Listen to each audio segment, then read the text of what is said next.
How to send music in Messenger. Hey everyone, welcome back to the channel. In this video I will guide you on how you can send music in Messenger, so make sure to watch the video till the end. If you want to send music in Messenger, well, I will give you two things that you're talking about. First is that let's say that you just want to send a voice message, which is a voice recording like this, but this is not really sending it, right? You can sing a song and send it maybe, but that is not really sending it, right?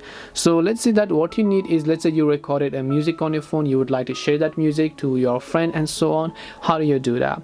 Well, to do that, first of all, open up your file manager application and then just locate the music where your music is basically. So in this case, I'll just select a random music over here.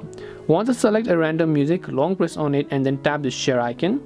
When you tap the share icon, just select messenger chats. If you don't find it, you might want to scroll and then tap the more option here, but in my case I already found it, so I'll select messenger, and now I can just select the people I want to send the music to, and that music will get successfully sent.